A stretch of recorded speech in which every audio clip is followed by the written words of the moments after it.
This is Chris Alexande from the Peaks Toronto Caribbean Carnival, and you're listening to the Cool Breeze Experience.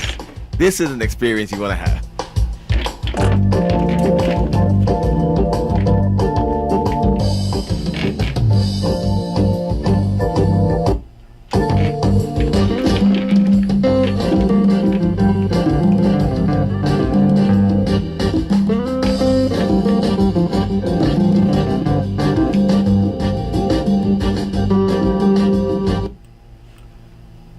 Good afternoon, Toronto.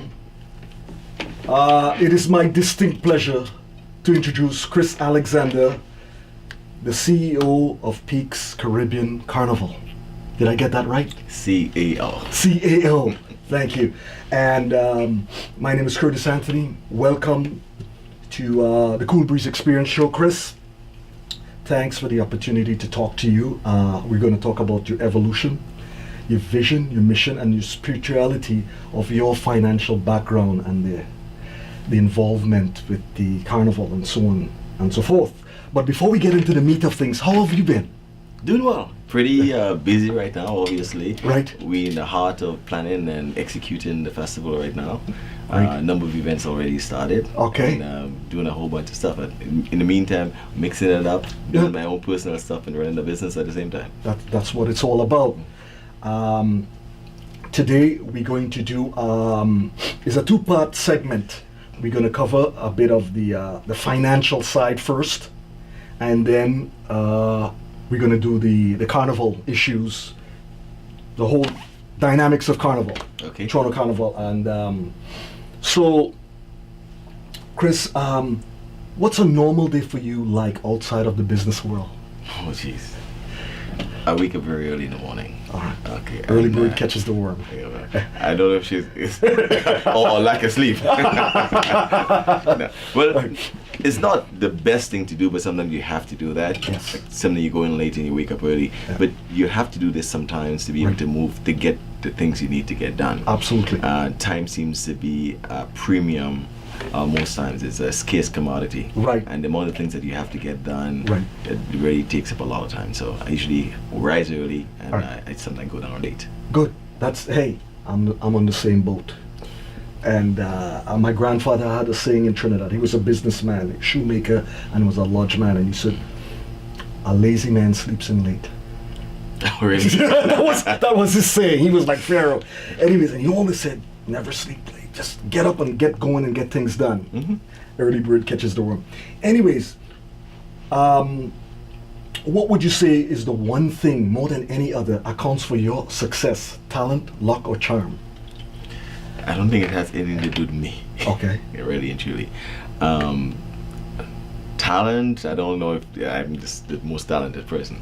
I think we stand on the shoulders of a lot of people who really have helped you through the whole process. Okay. And your success is the people around you that really brings that to you. Absolutely. I look back to my upbringing with my parents. I mean, my parents have been there for my entire life. Right. And when I say that, I mean for my entire life, they've always been around. Right. And they've instilled values into you.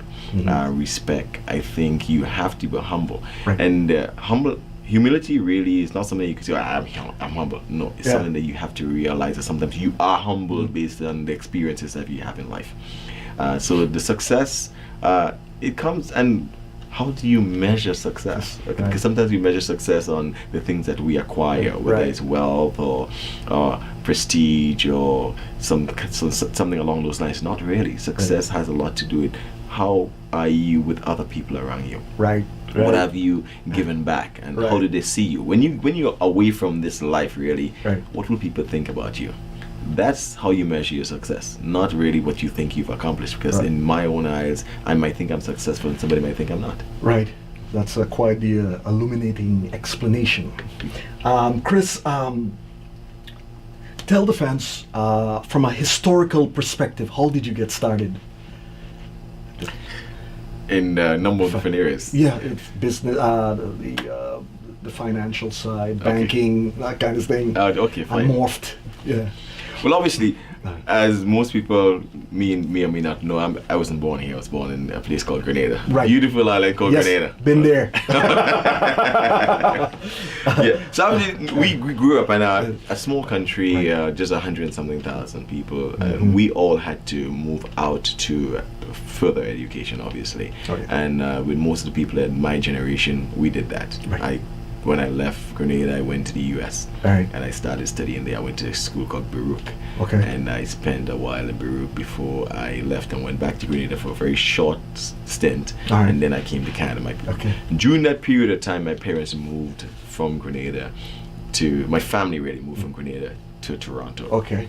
My father left right after the revolution, just after the wow. revolution. So talking about timing. he was here around that time, and then we stayed back in Grenada for a while, and then eventually I moved here. Okay. So I came here, did my education, I studied a number of different things. All right. Obviously, all right.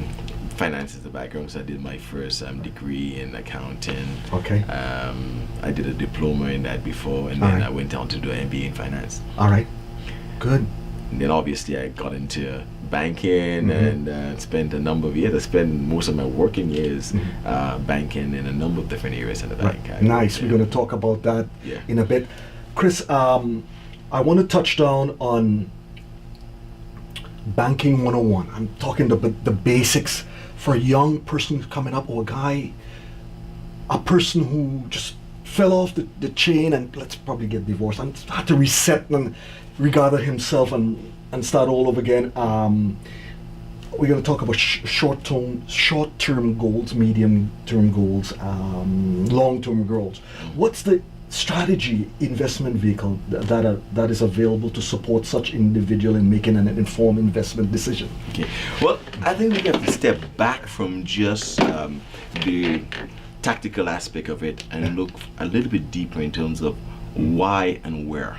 Okay, so for instance, let's deal with the first aspect of it, the socialization, how we were socialized as a community. Right. Okay, so we are consumers. Our community, I mean, West Indian, Black community, we are basically consumers. Right. And we spend a lot of our time buying and spending money. Right. One guy said to me at one time, he said there's three things that I recognize about people, whether or not they're successful or not. He said, when people do not have money or they don't have a lot, he said they buy a lot of things. They buy things. Right. So the people with the lower level, they consume a lot of things. So they spend a lot of it. The money comes in and it goes out as much as it comes in, as fast as it comes in. Right. You see, the second level that he looked at was the appearance of wealth. And the appearance of wealth is where you buy liabilities. Okay. So the liabilities are things like a house, a car, a skidoo, a lot of stuff. The things that have the trappings of wealth, but they are liabilities. Right. Literally. Nice. So you owe money on those things. Right. But when somebody look at you, it appears as though you're successful. Okay. And the third one is where people buy investments. They literally spend their money they spend it into businesses. They buy things that make money for them. Those are the ones or they spend money on things that make money for them. Those are the ones that you see move on to be successful financially, because they spend their time and their energy, one, educating themselves, learning as much as they possibly can, and looking and learning from others, but acting and doing that. And the key behind it, if you talk about people wanting to start over, it's not so much how much you have, because you tend to believe, okay, you have to have a lot of money to be successful, to start doing things. The discipline that you establish could be established with $5 or $5 million. It doesn't really matter. Okay. So the little bit you have is that constant discipline. If you are going to do it, you do it all the time. So there's an old saying that people say, pay yourself first. That's one thing that they say also. And the other one is always save and invest. Now, it doesn't mean that you have to have a lot of money to do that. True. So if I have $20 and I keep putting aside $2 of the $20 every single time, I may not acquire a lot of money, but over a period of time I will acquire some. If you have that discipline, if you have more, you will continue with that discipline and you continue to be successful. Great. Chris, I want to point out on something. I grew up in the music business in the island. Uncle had a DJ set, and I was reading these albums, liner notes and so on. Yeah. They had this thing in the 70s on a soul album. I can't remember, the name escapes me. If you didn't have a house and a couple of cars on a unit towers or something, you seemed like you were deemed a failure, which I think is very wrong. Yes. Well, you look at the music videos right now, and I don't want to look at it from you have to be balanced when you look at these things also. I'll talk a little bit about socialization in a while. Right. But if that's the stuff that you're seeing that you're supposed to have, you tend to move in the direction to have those things. Because some of the music videos is a chain, a house, a car, and that kind of stuff. Or some of the people that have the trappings that they acquire some sort of success, and then they're broke in a few years. Right. But then, what did they have? You notice that they have 5 or 6 of the most expensive cars in the driveway. The house is 20 times, 20,000 square feet, or that kind of stuff. Drinking $5,000 bottle of champagne. Exactly. Ton of girls. A lot of stuff. But that's money leaving you. Yes. Okay, it's leaving you. And even when you have the trappings of those things, as I said, the middle one is when you have the appearance of wealth. Those are parents of wealth. Okay. They're not actually wealth. Right. Okay. Big difference. Yeah. The people with money try to downplay it. One, frugal. They're the ones that will try to nickel and dime you for every single thing, and you wonder why they have money. Yeah. But that's how they end up with money. Right. Because they spend very carefully. The ones that, when I was banking back in the day, one thing I came up with, I said, I know when I see somebody with very little or no money at all. Right. Because they try to spend every single thing that they have. Every cent has to be spent before they feel comfortable. So if you give them $500 and they go to the grocery store or somewhere else, blow it up. They have to leave by spending the very last cent. And if they don't spend that, they'll go find something else. So you have all these things that you can't do anything with. Right. But then you don't have wealth. Right. So it's critical. Big difference. So you asked a question earlier on, how do we do this? How is somebody who, have to start over from scratch? Right. Where did they come from? What did they do? Right. Really and truly. The first thing is, it's never too late to start, and the best time to start is right now. Right. We tend to measure stuff based on age. Well, I'm X age, I'm that age, I'm this age, so I can't do it, or it's too late. It's never too late to start. Right. As a matter of fact, some of the most wealthy people or successful people started off very late. Right. Because it takes a while to do these things, to build these things up. So let's talk a little bit about our socialization. All right. Okay. Most of us from the Caribbean, and I say most of us from the Caribbean because I talk about people that I know I grew up with and people that we hang around with, people in our community. Right. We have what we call a white collar syndrome. White collar syndrome. Oh, yes. I like the sounds of that. But think about what happens. Yeah. Most of the jobs that we do, all the things we study when we go to school, whether it's accounting or law or finance, or you get into medicine, or you do something along those lines, that engineering, there's not anything wrong about these things. No. What happens is that we take on a lot of professions that takes us into the job market. Right. So what do? Some of us get great jobs, and we work in those jobs for a number of years. Right. And what happens when you do that is you limit the potential of your income. Right. The potential meaning that if I'm working for, let's say, give me a number. Let's say I'm working for, let's use a number, let's say $70,000 a year. Okay. For that year, I will make nothing more than $70,000. Okay. Case closed. I'm not going to go beyond it unless there's a bonus or something happens with my employer. But that's what I'm going to be making over the year. Okay. If you went the other direction where you're creating wealth for yourself, the challenge or the opportunity for you to make a lot more is a little bit better. Okay. So let's go back to when I said the white collar syndrome. So we get all these jobs. So we walk away from some of the things that people make a lot of money from, and these are the skill trades. Right. the carpenters, the mason, and the plumbers. What I learned from being in the bank and financial institution at the time is that most of my clients who came into me with those professions were the ones that had the most money. Wow. It doesn't mean that others don't make it. Yeah. I'm just saying that we walk away from these professions because for some form of socialization that we've had in the past, that we look down at those professions as opposed to literally trying to embrace them.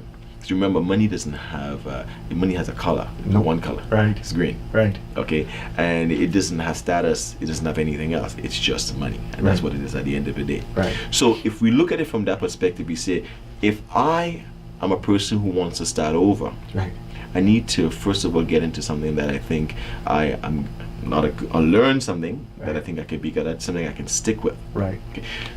We all go to school and we get degrees. Right. And when somebody said to me, okay, I have a degree, I have a bachelor or master's or a PhD degree, the key ingredient behind that is not just the piece of paper, it's the discipline that you had over the years to stay with what you've been doing to get that far. It is that discipline that's going to carry you through the end. Right. It's a discipline. Yes. So because the stuff that you learn, let's say you got a degree 10 or 15 or 20 years ago, most of the information you've learned at that time becomes obsolete by today if you don't continue to keep yourself up to date. So you might have whatever degree it might be from back then. The stuff you learned then is almost obsolete. I'm glad that you said that, Chris, because I'm in the pension business, and I've seen some guys over the years in investments and these areas. They walk in, I'm a Harvard grad, and this thing, and they want this arrogance, and they getting good money. You get a CEO changeover, and you start marching these guys out the building one by one with a new team, and I go, wow, amazing how the dynamics work. Yeah. So it's interesting for us to look at that. Yeah. So I mean, it's broad when you start looking at it, and we all have our impressions. But I think what we learn most of all, and what grounds us is experience. Yeah.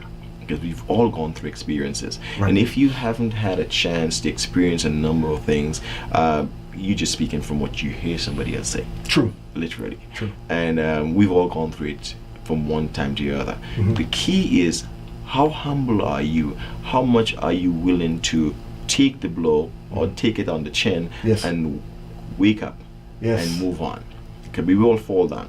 And no matter which one of us, we all get to a point where we can't move to the next direction. Right. And we have to say to ourselves, okay, let's stop here, let's regroup, let's start over. We all have to do that. And I think we've all had it. I had my share of doing stuff, doing very well in particular areas, moving in a different direction, and getting hit on the chin and saying, you know something, hey, this was the wrong turn. Right. Let's get back on the track. So a train. Right. A train runs on the track. And it runs wherever that track leads, that train will run on that track. Right on. If you get derailed and you're off the track, you're not going to go anywhere else until you find a way to get back on the track. Right. It's critical. Right. Beautiful. Chris, I gotta ask you, establishing a sound portfolio, nest egg, what do you recommend? Okay. Well, there's a number of things that, let's start there. Okay. Okay, because most time we talk about investments, and we talk about what kind of investments you should have, or where you should have the investment, or what should be invested in. Okay, the first thing you should do, because you may not have the knowledge, is to find somebody who understands that stuff. Right. Okay, so a financial advisor, investment advisor is somebody who do this thing all the time, and they would understand the changes in the market all the time, what's happening at what given time. Okay. So they will be able to guide you in that direction in terms of what you need to do. But it's not so much taking the money and putting it in the stock market, or putting it in mutual funds, or putting it whatever the case might be, because sometimes that's not what's going to happen. Right. A balance is key. And when we talk about balance, we're talking about a balance, whether you do a cash income or whatever you do, that or equities. There's a balance. Okay. Sometimes it might have to be real estate. Right. Sometimes it might have to be something totally different, not exactly what they ask you to do at the point in time. But you have to be able to say, this is what's happening right now. This is the direction the market is going. And you don't literally try to follow, because the guys that follow are the ones that always lose. Right.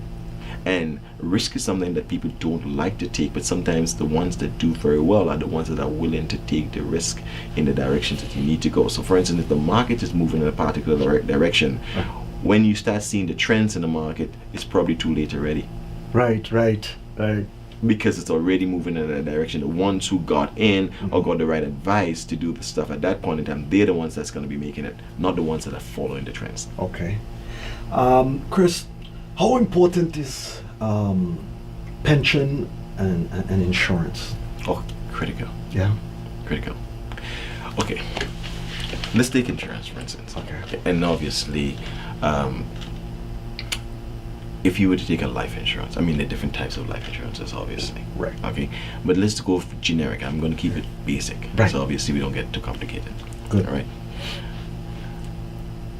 If you're a single person, you might think, well, I'm only 20 or I'm only 18, 19, whatever the case might be. I don't have kids. I don't have whatever the case might be. I'll wait till I have that stuff before I start thinking about getting the life insurance. Okay. Well, if you do that, you're too late. So you should start thinking about taking it out when you don't have those responsibilities. Gotcha. Yeah. So when you don't have the illnesses that follows you as you grow older, Right. whether it's something that's chronic within the family, like it's diabetes or cancer, whatever the case might be, or whatever. You have to take it out when you're younger, when your premiums Right.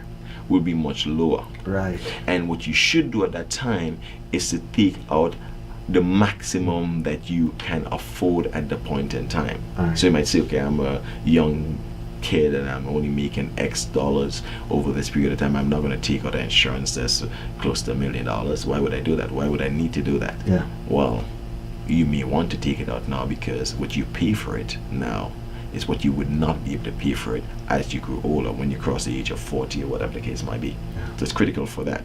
Right. No, that's life insurance. Okay. But then you should have insurance for other things. Okay. Okay, your property. Mm-hmm. Okay, you need to have property insurance, because it doesn't really matter what happens. It's good to keep that there, because if something goes wrong over that period of time, Covered. you are covered. Okay, so you look at insurances and you say to yourself, okay, I need to have coverage for my family. I need to have coverage for my property. I need to have coverage for my investments. Even investments, someday a certain type of investment that you insure. Okay. At the end of at the period of time. Right. So you need to, so insurance is really critical. Okay. Pension. Mm-hmm. When we look at pension, you might say to yourself, well, why do I need pension? Oh, I'm working and I'm getting kind of CPP at the end of the day. Well, already and truly, you know for sure that's not going to do anything for you. Right. Okay. And if you get into a pension plan, okay, you need to get in as early as you can. And there are different ways of doing it. Right. Okay, let's assume that you are not in a company that provides that for you. Right. Then you need to provide it for yourself. Right. And that's why we have stuff like RSP or self-directed RSPs and stuff like that. Mm-hmm.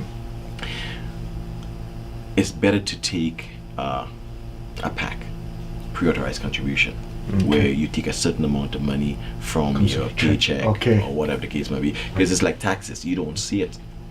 And that money goes in there over a period of time. The longer you leave it in, is the better you will be. Okay. And we start talking to people who are much younger. It's better to take it from a very young age. Okay. So by the time you get to retirement, you will be sort of comfortable.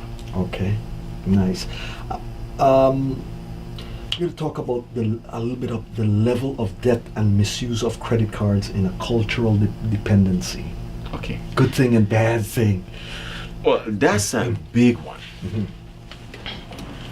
Let's start back from when we came back from the Caribbean. Mhm. I remember my grandmother, because I grew up in the city, Yeah. and we got 6 weeks vacation every year. Right.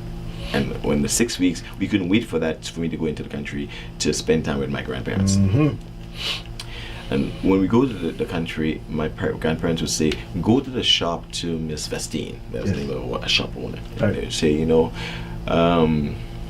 and just tell her you need some butter, you need some oil, you need some cheese, blah blah blah, whatever the case might be, and she would just write it in an exercise book. Trust. I remember. Yes. They would trust. Right through the Caribbean. Exactly. Yeah. And because my grandmother's name was Mrs. Olive, okay? Right. She was Olive's grandson, blah blah blah. You take it, she wrote it in the book, and then you brought it back home. Right. At the end of the month, when they get the money, they will go and give you that money. You'll take it to Miss Vestine and she scratch off whatever you paid off, and if there's a balance or and if not. Right. So let's take that Right. and bring it into a different environment. We here in Canada right now. You grew up on that stuff. Right. So we don't have credit now. Right. Credit is not the same as what it was back there, because Right. Miss Vestine will let you wait for a month or 2 months until you get the money to pay her. With no interest. No interest. You come to this country and you got a credit card. You figure, okay, well, I'm going to take that credit card, I'm going to spend it the same way I spend that stuff from before, and when I get the money, I'll pay. Right. That's not how it works. Mm-hmm. So in the first month or the second or the third month, your credit is destroyed, because you wait until the end of the month or the end of 2 months when you have the money to pay, not really realizing that what has to happen is you need to make a constant minimum payment right now. And if you're not socialized there, or someone didn't educate you to do that, then without knowing, you end up with terrible credit. And let me tell you something, that drives everything here for you. Whether you have money, you don't have money, you need that Credit. So credit card and debt, and I tell you something, you could easily get involved and be saddled with that in a blink. Wow. So we need to understand how you manage it. Right. The other thing is this monster called interest, because credit cards interest is not 2 or 3%. Right. Right. Okay. We talk about 19 and 21 and more. It depends on what kind you have, and there's the fees, and there's the annual fees. There's a whole bunch of stuff that you have to pay with those, and it will just mushroom if you don't know what you're doing, or if you don't have the right advice. Right. So that's critical for us to understand that. Okay. Chris, I have to ask you, how important, and this is for the young generation coming up as well, how important is land ownership? Oh. Let's call that the appreciating asset. Okay. Land is something that appreciates, and constantly continue to appreciate, and continue to appreciate. And what we tend to do, we follow as opposed to lead. Right. This is what and it's a good example. So we might say, okay, well, I'm not going to buy any land right now because I don't need to have land. I don't need to have, I'm not going to build a house. I'm going to wait till I can do that. Yeah. Or I'm not going to buy any land in X city because nothing happens there. It's the boondocks. Well, land ownership in the boondocks is what you should have. And when we buy land, we shouldn't buy land for our lifetime. We should buy land for a generation. When you buy land right now, you should be thinking not only about me. Yes, I can utilize it now to build my house and live somewhere. Pass it on for the kids. My next great grandkids and great grandkids. Yes. These are the ones that will reap the benefits of land ownership, not you. Right. Right now. Right. And I mean, that's a huge topic. We could go into a lot of details where that's concerned. You just gotta touch. I just touch on these Yes. things. Yes. Chris, as we did on that topic as well, how do we remedy generational poverty? Wow. When I started, we talked about socialization. I'll give you an example. If you were born in a prison, let's say both parents, mother and father, was imprisoned, and you were born in there, and your life was in that building, everything you learn and is normalized there, Right. because that's your life. Okay. And you do not understand what freedom is on the outside because you live there for all your life. And if you continue to have family and to continue to live inside that prison, your life will be inside of that prison. So your life would be constantly inside it. Think about it. Right, right. You don't have a view of what happens on the outside. That is what we call generational poverty. Wow. In a sense. Wow. Because we emulate what we see. We do the things that is normal to us, and that's what would happen. So for instance, and understand this, and sometimes you have to be careful when you say these things because you don't want to be judgmental on it. Right. True. Okay, but it's the reality that we're looking at here right now. So if I was born in the projects and I didn't get pulled out of the projects, or I didn't have somebody to mentor me out of it, Right. or I didn't go places to see anything outside of it, Right. that's the life.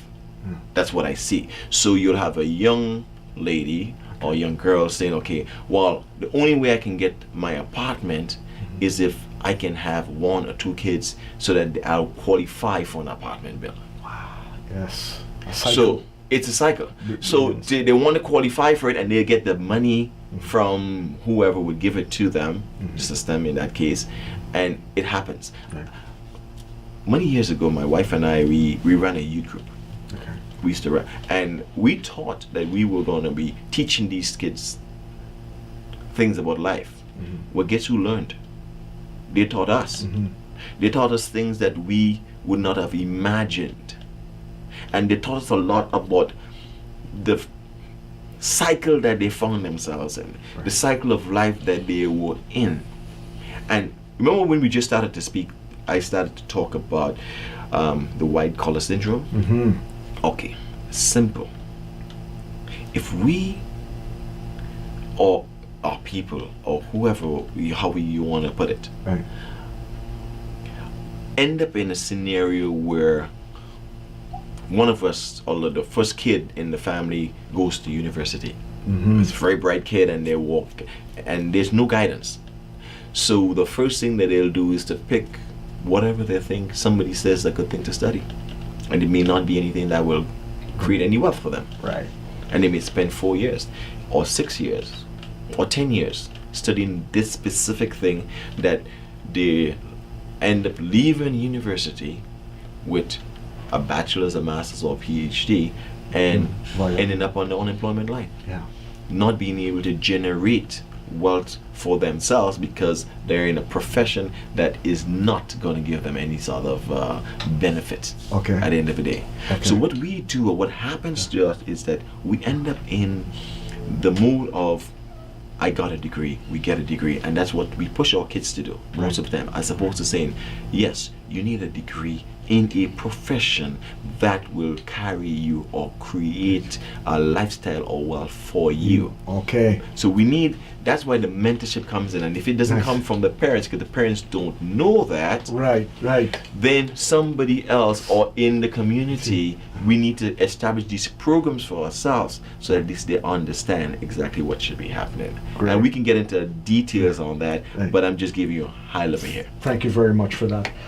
Chris, I want to ask you, you're walking down the street one day, and for some young generation might have spotted you in the paper or on the internet about your background, and they stop you and say, Chris, I just got a job paying $45,000-$50,000. All I'm doing is banking right now. Can you help me? Okay. Okay. First of all, the discussion will go deeper than that with just a job and what you want to do, obviously, because Right. I'll ask them I go a little bit deeper, understanding who they are, what they're coming from, Right. what they want to do with the money that they have, what obligations they have, because part of the obligation could have been a hefty school debt from a student loan. Or Okay. it could have been something else. Right. So the mentality of some is, I'll pay off all my debts and then I'll move on from that. Well, guess if you take that mentality, you would never move on, Okay. because there's always going to be something that's going to create some sort of debt for you, especially if you socialize in a way, as I said early on, with the spending mentality that I always have to purchase things. Quite true. So it's the balance. And the balance is simple. Right. They say pay yourself first. And they talk about different percentages. Some people say you do 10%, some say you do 20%, some say you do whatever the case may be. The percentage is critical, but it doesn't mean that it's cut in stone. Right. It can be different from different people. Correct. And when you're a younger person, if your responsibilities are not there, you live at home and a number of things are happening with your parents helping you out, the percentage should be much, much, much higher. Right. And you should make it part of a routine where you do not see it. Right. And that's what we talked about the PAC earlier, on the pre-authorized contribution, where you take that amount out and you put it towards whatever that financial advisor we talked about earlier on kind of advises you what you need to do. That is what's going to happen. So you're going to have as much as possible put aside, because the quicker you can do that, then you can accumulate maybe your first down payment for your house. Wow. We talk about managing the credit card that we talked about early on. Right. Gives you the credit that's decent enough. Right. That's going to allow you to have a credit that when you do an application to qualify for a mortgage and you have a significant down payment, you will get that mortgage. Third, you have the job that shows a constant flow of income that qualifies you to make a certain amount of payment over a period of time, so it allows you to do that.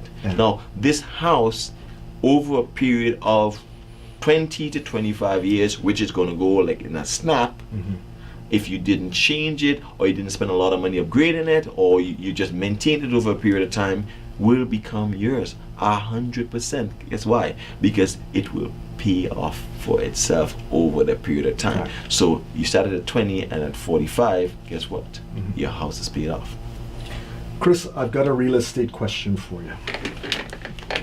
Today's economy and housing price wars and so on and so forth.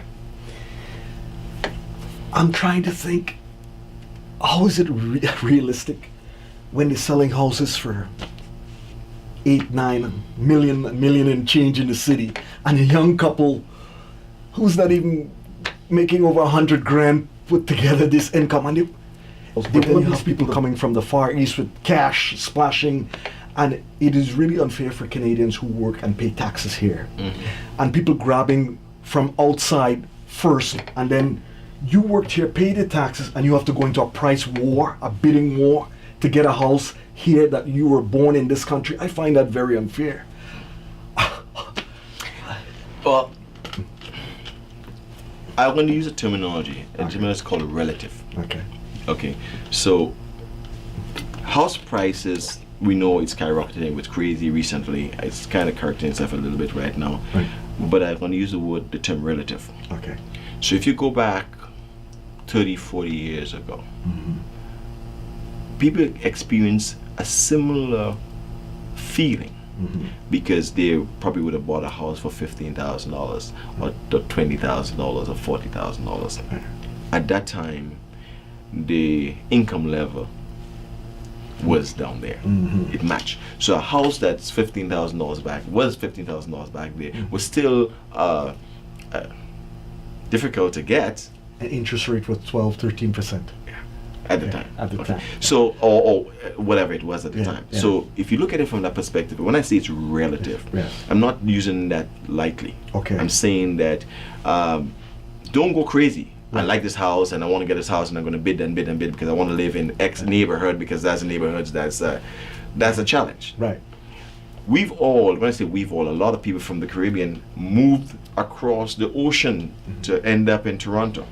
What's wrong in moving across the province or provinces to end up in another part of the country, providing you have the skill or you can get a job to buy a property that's not in the same metropolitan area that's critically expensive? True, but people want to be where the action is. Well, but it's choices. Yes.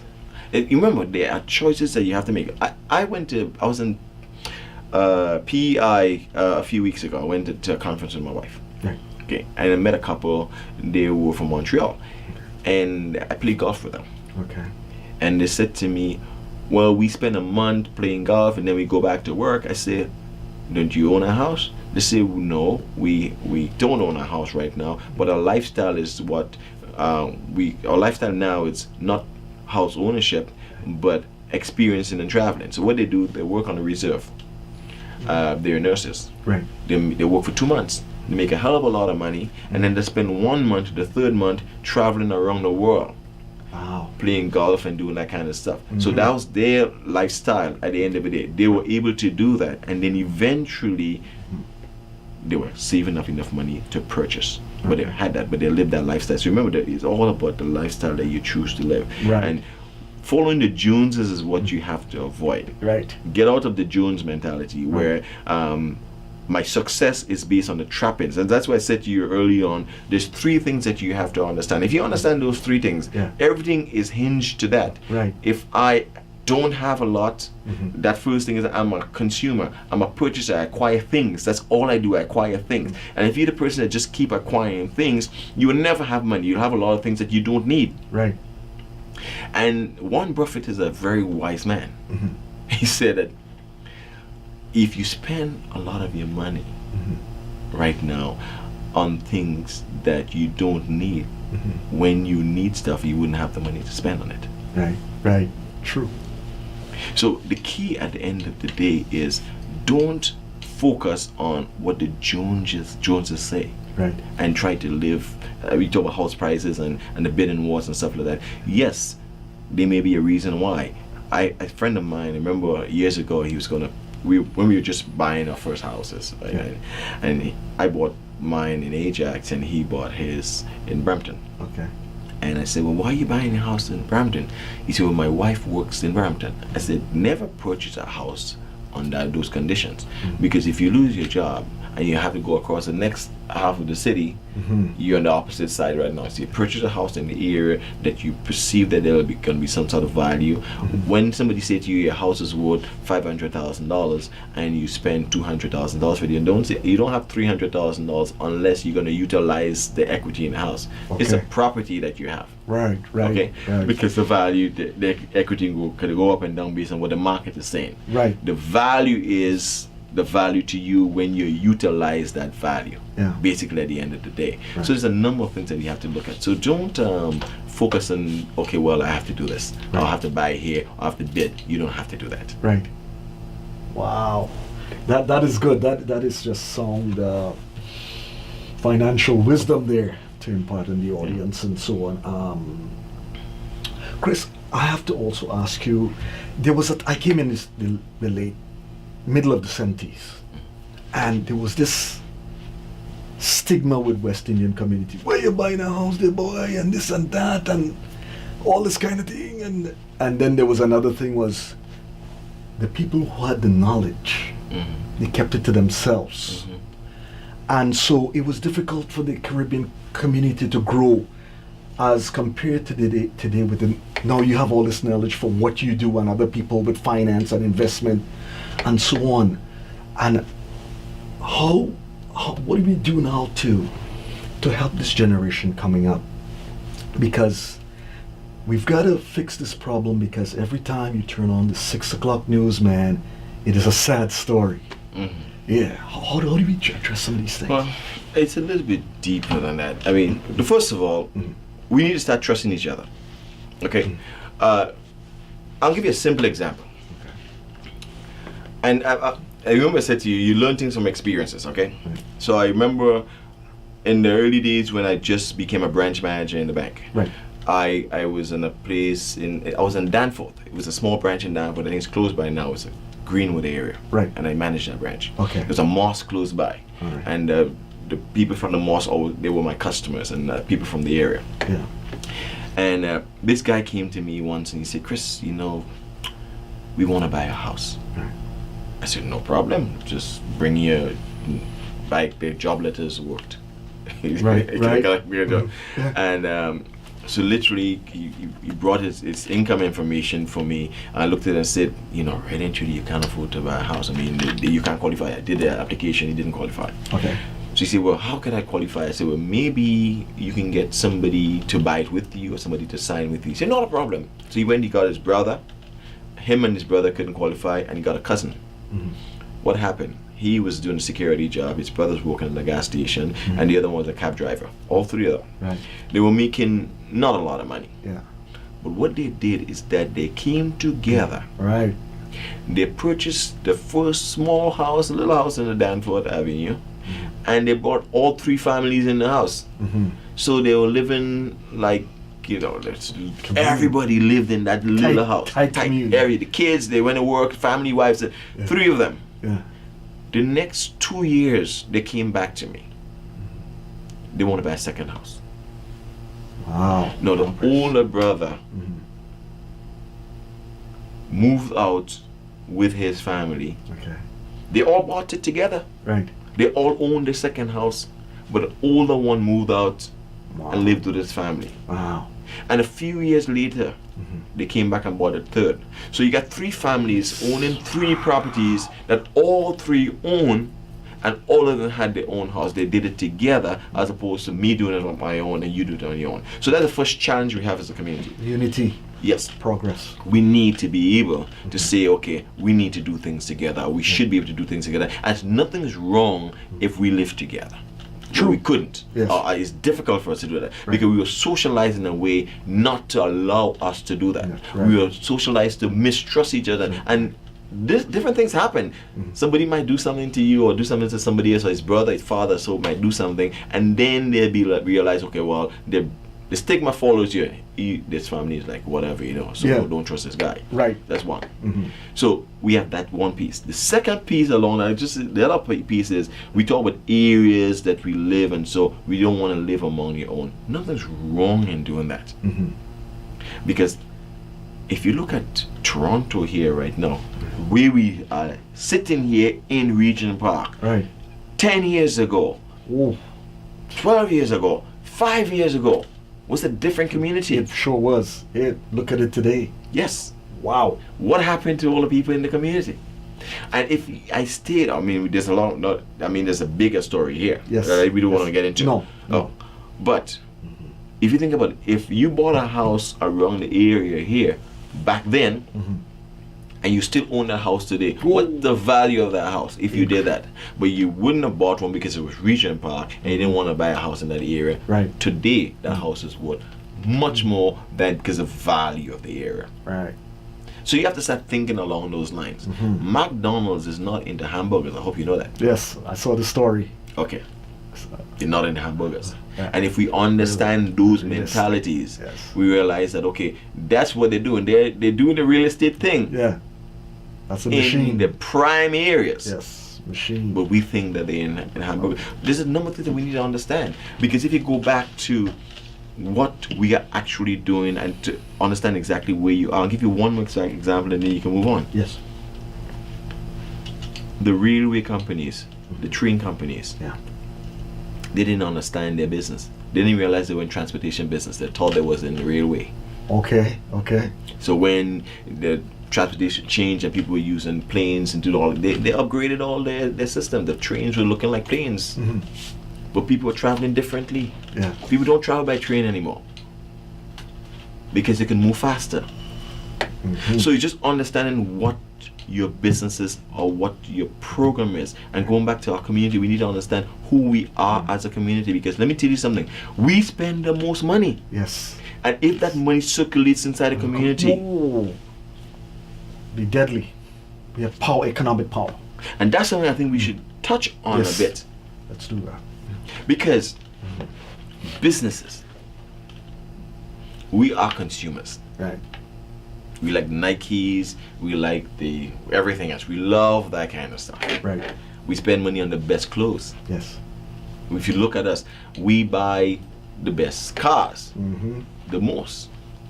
We eat out, we buy the best wine, we buy this, we buy that. We spend money on those things. When you go to a party, they do bottle service, they do this, they do that. Spending. Remember I talked about the 3 pieces? Yes.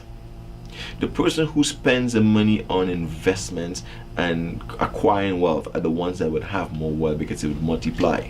The one who spends the money on acquiring things will lose it the first time because it goes out and it never comes back. Right. So our mentality has to move in a direction where we're spending money on things that will continue to generate wealth for us, that will continue to accumulate wealth, that will continue to build like a house with appreciates in value over the period of years. Right. Your land, as you asked me earlier on, will appreciate in value over the years. Okay. You do not look at the scenario where I have to benefit today, and if I'm not benefiting today, I would not do it. Right. Think about the next generation down. And if you start thinking about the next 2 or 3 generations down, then you're making investments in those. Right. And that's what we need to be looking at. Right. Chris, any last things about finance investment you want to touch before we get into the second segment? Okay. So finance and investment, one thing that we need to do, and just to touch on this here, okay? Let it out there. Yeah. We need to, first of all, start looking at areas that's going to benefit us as a community. All right. Take out the stereotype about jobs and, kind of jobs and kind of find something that be the breadwinner. Right. So if you went to school and you studied to be a psychologist and you couldn't get a job, go and learn plumbing. True. Or go learn carpentry or something like that. You still have a degree and you're still smart. Yes. But you can do something that can put bread on the table to take care of your family. You do not want the system to be taking care of your family. Right. Okay? You want to be the person doing it. You want to do it together with your spouse or whoever your significant other is at the time. Diversify your portfolio. You need to be able to do that. Okay, that's one thing that you have to do. Right. The second thing is, and I'm just saying this, Get it out you there. have to start looking internally to encourage the people in your community who own businesses to support those businesses. Thank you very much. You got to make sure that don't just look at the price only, because if you support those businesses, they will be able to come back and support other people. And I said to the businesses, listen, when people come and support you, you go back, look back in the community and find something or some people that you could help, give them a leg up. Right. And we need to do it. Okay, the first thing we need to do is learn to acquire wealth. Right. And there's a number of ways. We can spend a whole session on how do we learn to acquire wealth. You need to learn. When you learn to acquire wealth, the next thing you need to do, which we don't do at all, Tell us. get involved in the political system. Thank you very much. Get out and vote. People don't take us serious. Yes. Get out and vote. And when you get out and vote and you start making policies, what happens in the community right now, if you are making policies and you are making the right policies, our kids, what you talk about being on the news, they're not going to be on the news. Nobody's going to take a chance to come off their community that's powerful enough to change the system. So one thing, and this is some controversial right now, but I'm going to say it here. Say it out there, man. We need to start voting as a block of people. I heard that many times. But no, people say it, but we need to do it. Yes. You need to start voting as a block, agree. so people will take it seriously. Because when you vote based on party, what happens is you still marginalized. If you vote as a block, politicians look to see who can get them or keep them in power. Right. And the ones that has the power, whether it's money or votes or whatever the case might be, they will pay attention to the issues that matters to those people. Right. Then we have to start educating ourselves. Right. Yes. And getting involved and educating. I want to say education, I'm not talking going and get degrees. Yes, you need that. Yes. But educating yourself not just for jobs, but to create business and wealth and to build back what we call in 1921 in Tulsa, Oklahoma, there was a place called Black Wall Street. And you should Google that to find out what happened there. I'll check it out. We have the ability. We have the capability to do these things. And what we need to do is find a way, listen, come together and build. Right. That's the key. And there's a lot to talk about other stuff. And I know time is... We're going to talk about that. You coming back again. We're going to talk another time. But Chris, we're going to do this, finish up this segment. It's been a pleasure having you on my show. Thank you very much. I'm going to get a couple of tracks in there, and then we're going to do the Caravana thing after. Wonderful, wonderful. Yes.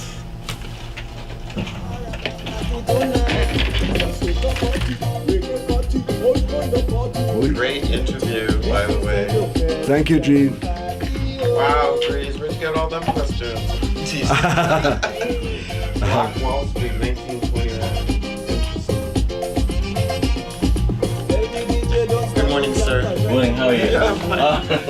This is Chris Alexander from the Peakster on the Caribbean Carnival. Cool Breeze throws a block party on the radio.